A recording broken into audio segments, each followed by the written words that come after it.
There it is. So, No, Remington James did a video where he was talking about, like he's like going into like a bulk phase for the first time in a while. Oh, wow, like he's okay. been like main gaining because that's what like Greg Doucette's always been saying. So he's been like following his like advice. But same thing, he was just like, like I added so many calories and like I got so much bigger, like it feels good. He's like, but I am maintaining like a lot of like body fat.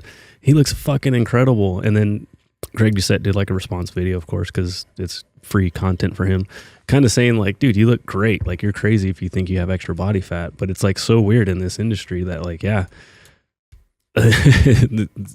it's impossible to keep up with like, I don't know, like The Rock and shit. But then like the next stage is like Instagram, and it's like it's supposed to be real people, but they are real people. They are, but I'm saying like the expectations are not. It is pretty interesting because when someone like Remington or any of these people that we're talking about, right? Maybe truthfully, like the homie I was talking about that had a straight 6-pack, but he was starting his prep and he said, "I'm just holding more fat than I have in a long time." It's the truth. He is holding more fat than he has in a long time. And, as much as I'm kind of trolling him, yeah, that's true for him. It might not be true for mostly everybody. So there is a level where, kind of do have to be careful with how you put things. If you're somebody who's making fitness type content, you got to be careful about how you talk about yourself, because you got to realize you got so many people that are maybe paying attention to who aren't in that great of a spot and who would be like, I would kill to have a body that looked like that. But at the same time, if that's the truth and it's the most fat you've held in a long time, well, it is the most fat you've held in a long time. Like how many people, like, and you can't please everyone. You might feel fat. Especially if, yeah.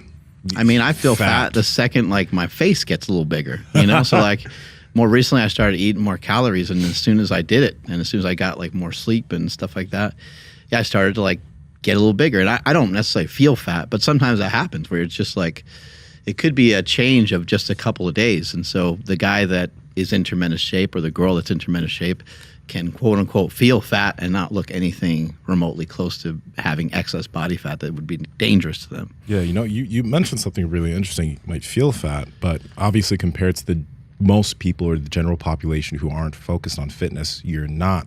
But at the end of the day, with all the things that we do talk about here on the podcast, it's things that are in stark contrast to how most people live and to how most people do things, because we're not trying to be like most people. So although there's this whole idea of individuals in the fitness industry putting forward bodies that aren't realistic, in quotations, realistic or crazy idealistic, and putting false hope in the minds of kids and all that people put forward,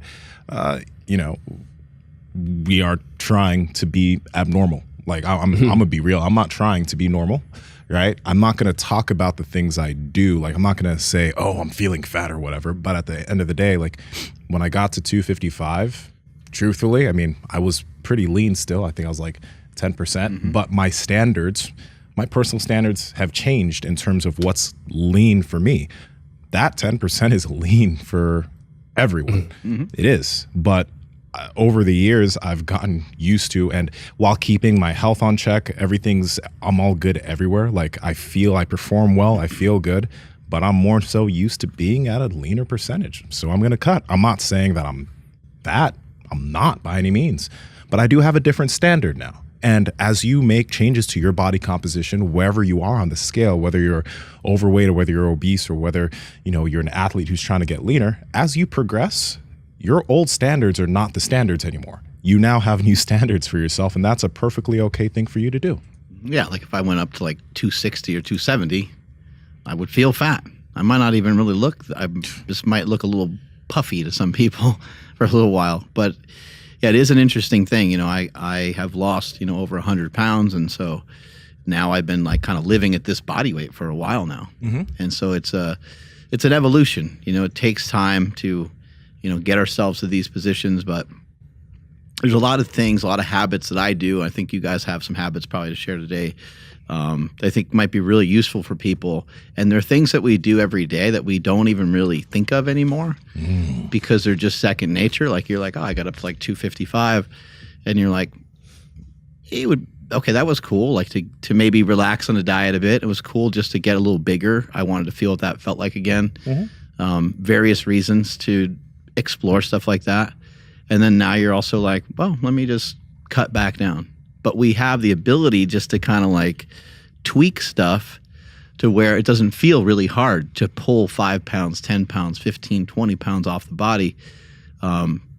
Andrew's lighter than both of us, so for him to pull off 20 pounds might be tougher percentage-wise than Nsima and I. But these things, they take time for us to be able to get into. And for myself, last night, I went to eat at one of my favorite restaurants here in Sacramento, Camden. Oof. And when I went to eat there, I got home at like 4.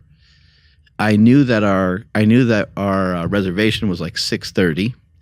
And so I was like, you know what? Like, I'm not really starving necessarily. I didn't feel that hungry when I got home, which normally I'm pretty hungry, but I wasn't like real hungry. But I was like, I didn't eat liver today like I'm supposed to. I just forgot about it. So I ate some liver. I had a little bit of ground beef that I threw some bone marrow in there as well. It was fucking delicious. I probably ate like half a pound of beef. I ate a couple ounces of liver, which I understand is not common practice for other people, so forget the liver. I just preloaded with some protein because I was like, I don't really want to go to the restaurant, and then you always know that it's kind of a shit show in terms of finding parking. And then like you sit down and you order, and sometimes the place is busy, and sometimes they're like, hey, we're short, staff member today, so it's going to take a little longer. Now you're not sitting there like thinking, oh my God, where in the fuck is my food? Like normally I can be pretty patient, but sometimes after a while you're like, where in the fuck is my food? And if I'm real hungry and they put like bread on the table and stuff like that, I'm going to tend to make some, choices that I would otherwise not normally want to make. And so if I eat before I go, eat before you eat, cook and eat before you eat. Protein specifically. And if you do it for yourself and you do it at home, like you just safeguarded yourself. You're like, you had something, you had something healthy. And even if you are to fuck up at the restaurant or even if you're just to say, you know what, fuck all that, I just want to enjoy myself, at least you still got your protein in for the day. Yeah. So at the very least, you would end with that. Or you may end up with a situation where you just don't overeat for the day. And that's exactly what I have been doing for the last several years. It's been really effective. It's helped me a lot. I still ate a fuck ton. I had a beef carpaccio. We had ahi tuna.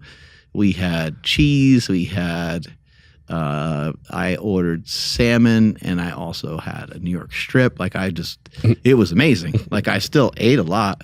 But it was all stuff that falls in line with the way I'm eating now. I know you're enjoying this clip, but listen up. We have this beef company, Piedmontese Beef, that no matter what diet you're doing, whether it's low fat, high fat, carnivore, keto, whatever, they have perfect cuts that are going to fit your diet perfectly. And the cool thing, Andrew, less connective tissue, so you're not going to have those gristly, nasty things that you have to spit out when you eat beef. That's what those are? That's what those are. Oh, and Piedmontese doesn't have that. They don't have that because the cows are jacked, lack of connective tissue, buttery when you cut into it. Amazing taste. So, Andrew, how can they get some Piedmontese? Yes, sir. It's over at Piedmontese.com. That's Piedmontese.com. At checkout, enter promo code POWER for 25% off your order. And if your order is $150 or more, you get free 2-day shipping. Again, that's at Piedmontese.com, promo code POWER. Let's go ahead and get back to this podcast. Yeah. And the thing is, too, it's like the way you're eating now, and we're going to talk about like a lot of the things that we've done, but the way you're eating now, it's taken you a while to land on this, for it to be something super sustainable for you.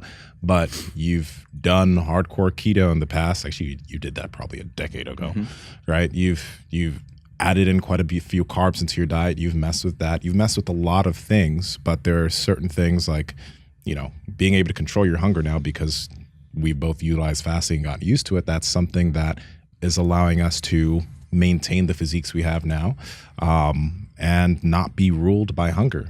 For me, like I've done a lot of different diets. I've gotten lean. I hit the bodybuilding stage in 2015, 14, and 13, and I got lean having quite a bit of carbohydrates in my diet. But one aspect of that is I couldn't maintain that leanness, partially because I still didn't have good control over my hunger. So I was eating multiple meals each day.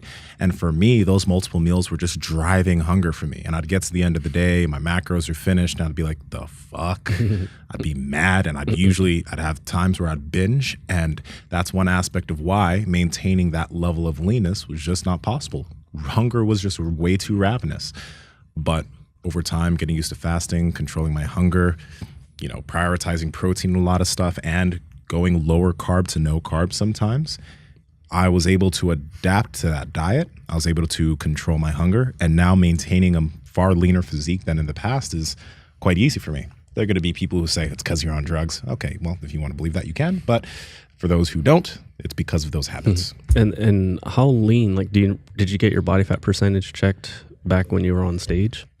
On stage, I was definitely because I was 225, and I wouldn't take myself that lean now, but for me to be that lean again nowadays would probably be 235. So that leanness was probably around 5. Okay, so then that's 6%. That's right, professional. Sorry, but the reason why I wanted to bring that up is because it's a lot easier for you right now, but you can maintain under 10% body fat. Yeah, right. And it's pretty easy for you. Yeah. And that's the holy grail, right? Like if you're under 10%, that you're definitely on something, or you know what I mean. But I got a DEXA scan the other day, and it was at both, because I actually had to get 2 back to back, and they were both at 9.4. Right, and that's at a heavier weight than you've been in a hot minute. That's crazy, dude. Yeah. Well, the DEXA I did the year prior, I was 242, or 241, 242, and I was around 7.5 to I think 7.5 to 7.7. So it makes sense. I want to encourage people to pay attention to the people that they are giving their attention to. Take a look at Greg Doucette. Is Greg Doucette still in great shape? Take a look at Bradley Martin. Have you ever seen Bradley Martin out of shape? Look at some of these guys. The people that we're excited about in the fitness industry, I don't think everyone has to always be in shape all the time. I don't think everyone always has to be peeled, and there's older people that have coached people and things like that. So there's definitely things outside of that. But is the practice that the person's doing, is it actually sustainable? Is Sean Baker still a savage? Has he been, the whole time he's been promoting this carnivore, have we seen him slip? He's become more of a savage. Yeah. And from what I recall, he's gotten better and better looking. He legitimately got better looking. He looks younger. He looks better today than I've ever seen him before. And stronger. He's a motherfucker, that guy, right? That's a dangerous human being, right there. I tried raiding his house to see if I could find something he's gonna slip up somewhere. He didn't have any some seasonings, even for his family, right? The not the worst, but the most that I could find was some cheese and apples, right? Everything else was mineral water and meat. Right. Fuck. All right. Another guy, Paul Saladino. We've seen these guys fluctuate a lot. We've seen them.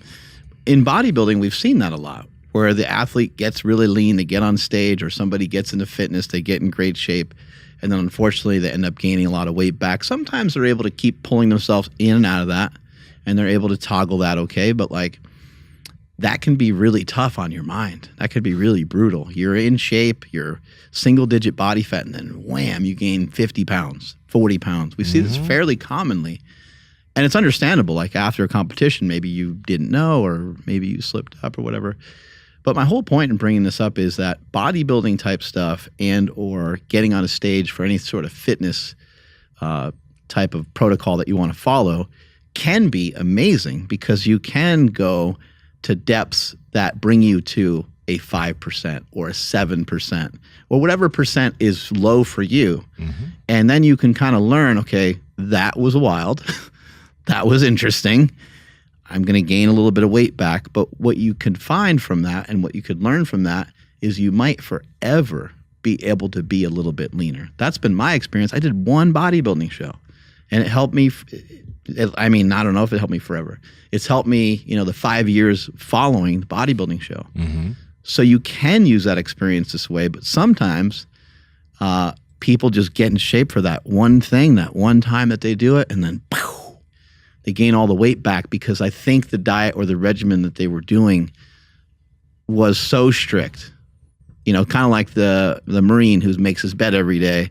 and he gets out of, then he's got like a mullet and he's got an earring and he doesn't make his bed anymore or whatever, like all these different things that they couldn't do when they were in boot camp or when they were a Marine, they're now, doing when they got out. So Power Project family, I hope you enjoyed this clip. We are on Discord and Reddit. We're trying to talk to you guys and build a community down there. So the links are in the bio. But remember, like, comment, subscribe, share this out with people so you can share the wealth of health. As cheesy as that fucking sounds.